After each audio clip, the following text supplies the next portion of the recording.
कल्पना कीजिए कि आप एक अंधेरी रात में सुनसान सड़क पर चल रहे हैं। अचानक आपकी नज़र ज़मीन पर पड़ती है और आपको एक टेढ़ी मेढ़ी काली चीज़ दिखाई देती है। आप वहीं रुक जाते हैं, आपके पसीने छूटने लगते हैं और दिल की धड़कन इतनी तेज़ हो जाती है कि आपको खुद सुनाई देने लगती है। आप डर के मारे चिल्लाते हैं, सांप, बचाओ। तभी आपका एक पड़ोसी हाथ में टॉर्च लेकर आता है। रोशनी उस सांप पर पड़ती है और जानते हैं क्या निकलता है? वहां कोई सांप नहीं था, बल्कि एक पुरानी और मुड़ी हुई जूट की रस्सी पड़ी थी। उस एक पल में आपका डर गायब हो जाता है और आप खुद पर हंसने लगते हैं। लेकिन रुकिए, एक सवाल खुद से पूछिए, जब आप डर रहे थे तब क्या वहां वाकई सांप था? जवाब है नहीं, सांप कभी था ही नहीं। लेकिन आपके मन के लिए वो डर बिल्कुल असली था। इसे समझने के लिए एक और छोटी कहानी देखिए। एक बार एक हाथी के बच्चे को लोहे की भारी जंजीर से बांधा गया। उसने बहुत कोशिश की, लेकिन जंजीर नहीं टूटी। धीरे धीरे उसने कोशिश करना छोड़ दिया। कुछ सालों बाद वो बच्चा एक विशाल हाथी बन गया, जिसमें इतनी ताकत थी कि वो पेड़ों को उखाड़ सकता था। लेकिन अब उसे सिर्फ एक मामूली सी कच्ची रस्सी से बांधा गया था। वो हाथी चाहता तो एक झटके में आज़ाद हो सकता था, लेकिन वो चुपचाप खड़ा रहा। क्यों? क्योंकि उसके मन में अब भी वही पुरानी जंजीर थी। उसे यकीन था कि वो इसे कभी नहीं तोड़ पाएगा। हजारों साल पहले कुरुक्षेत्र के मैदान में अर्जुन के साथ भी ठीक यही हो रहा था।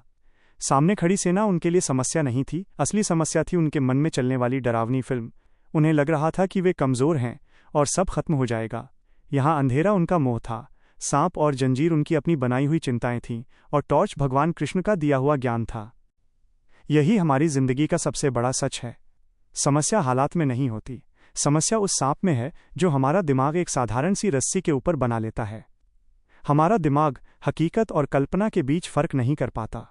जब आप किसी छोटी सी मुसीबत को सोच सोचकर बड़ा बनाते हैं तो आपका शरीर उसे सच मान लेता है।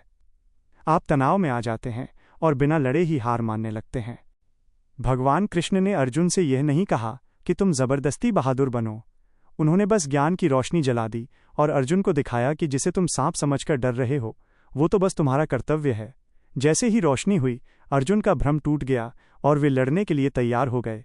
अक्सर हम अपनी परेशानियों को एक ऊंचे पहाड़ जैसा मान लेते हैं, जबकि वे सिर्फ हमारे सोचने के तरीके की वजह से बड़ी लगती हैं। हम अगर ऐसा हो गया तो कि जाल में इस कदर उलझ जाते हैं कि हमारे पास जो आज शक्ति है उसे भूल जाते हैं। हम उन लड़ाइयों को लड़कर थक रहे होते हैं जो असल में कभी होनी ही नहीं है। मन की ये डरावनी दुनिया हमें कमज़ोर बना देती है। जैसे कोहरे की वजह से सामने खड़ी बिल्डिंग दिखाई नहीं देती, वैसे ही हमारी चिंताएं हमें समाधान देखने नहीं देती। कामयाबी की पहली सीढ़ी ये समझना है कि आधी से ज़्यादा रुकावटें बाहर की दुनिया में नहीं, बल्कि हमारे अपने ही विचारों में छिपी होती हैं। जिस दिन आप अपने मन को एक खिलाड़ी की तरह देखना शुरू करेंगे, आपको समझ आएगा कि आप अपनी कहानी खुद लिख रहे हैं। अपनी कहानी से डर को हटाकर उसमें हिम्मत भर देना ही सबसे बड़ी समझदारी है। जिस दिन आप मन के इस खेल को समझ लेंगे, उस दिन दुनिया की कोई भी मुश्किल आपको डरा नहीं पाएगी। तो अगली बार जब लाइफ में कोई परेशानी आए, तो भागने या डरने से पहले एक बार रुककर खुद से पूछिएगा, क्या ये वाकई कोई सांप है या सिर्फ अंधेरे की वजह से मुझे एक साधारण सी रस्सी सांप दिखाई दे रही है? याद रखिए, हम दुनिया की मुश्किलों से नहीं, बल्कि अपने ही मन के बनाए हुए डर से हारते हैं। अपने ज्ञान की रोशनी जलाइए और सच को देखिए।